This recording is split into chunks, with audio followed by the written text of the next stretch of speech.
in your TED Talk, you also talked about how we need to make the business case for men because their brains are just wired that way, right? Tell me the profitability of doing this type of work or why this makes business sense.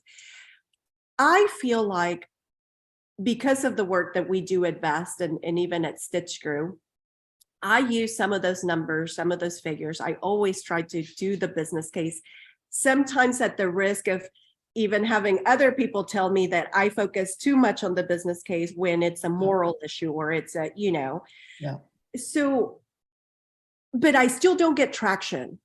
Yeah.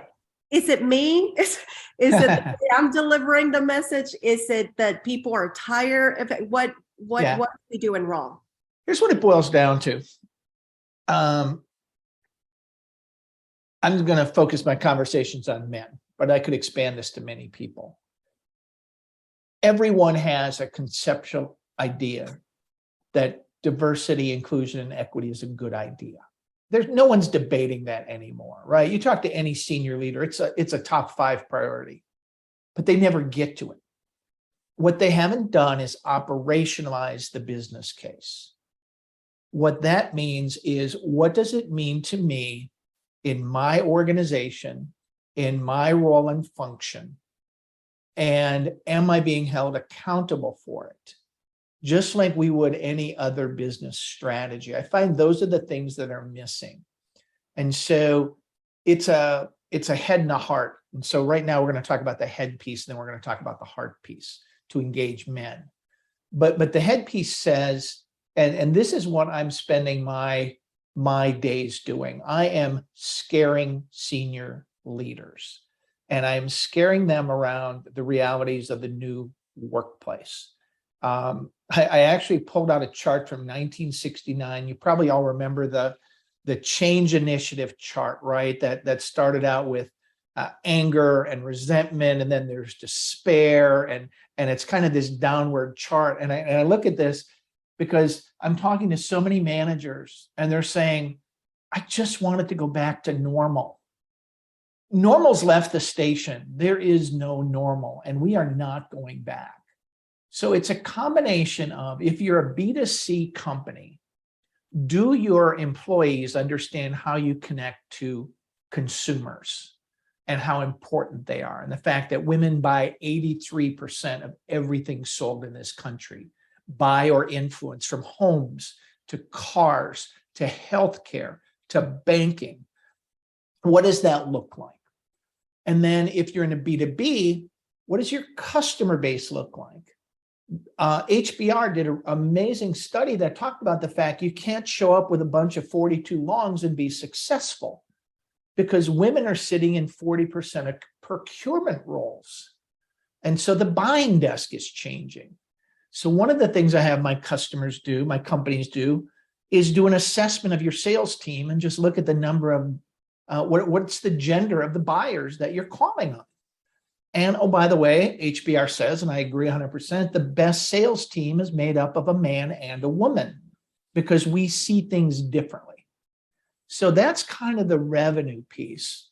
Then you get into the talent piece and changing the conversation, finding their pain point. So Bristol Myers is one of my clients, and I was talking to I'm going to use the term old grizzly chemist, right? Been in the organization for a long time. And he said, Jeff, I don't agree with flex time. I don't agree with flex work. I research solving cancer, and it consumes me and my life. And I want a workforce that can do that. But if I don't adapt, oh, by the way, I have the need for 15 organic chemists today. Tomorrow, I'm going to need 18. And I exist in a world where 100 miles within Princeton, New Jersey, there's 100 other biotech companies dying to get my best and brightest. What's your pain point? And this is how you have to talk about it. Another really quick story. This is very Midwest. And I know we talked before we got on the call, Erica, about male-dominated industries. I was talking to McCarthy Construction. They're out of St. Louis. They build stuff, commercial properties and whatnot. And again, I'm sitting across the table from the CEO the day before our event. And again, curmudgeon. I said, Eric, why are we doing this? He said, Jeff, I am a $3.8 billion company. I have contracts to be a $5.4 billion company, and I need 200 site managers. I don't care if they're women, people of color, whatever I have to do. And oh, by the way, I know I need to make that an environment where they grow and prosper. And so that's their soundbite. How do I get from 3 to 5? Most leaders, most companies can't articulate that. So why should I care? And then the last part is, no one ever holds me accountable. So what difference does it make? Do I have a slate of candidates that is representative of where we want to go? Or am I still promoting the same men who've always been there? And that's where it takes the CEO having the courage to look at Jim and say, Jim, we've got a DEI initiative. We want to master this young talent that's coming in the door. And I don't see any on your promote slate. Jim, are you telling me you can't develop and train people unlike yourself?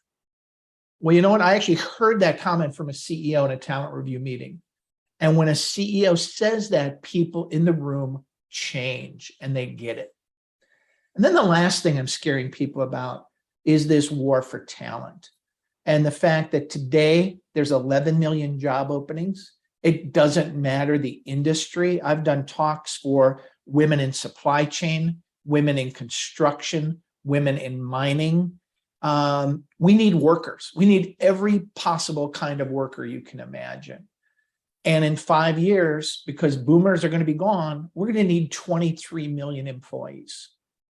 And then you layer on millennials, and then you layer on Gen Z, and say millennials are now 50% of the workforce. They're not kids, and they have different expectations. And oh, by the way, Gen Z, these 24-year-olds, they expect you have pay transparency on your website. They expect your leaders to be able to talk about this, or I'm not even going to come to work for your organization. And that doesn't matter whether it's Silicon Valley or Oklahoma City. If you want young talent, it's a baseline.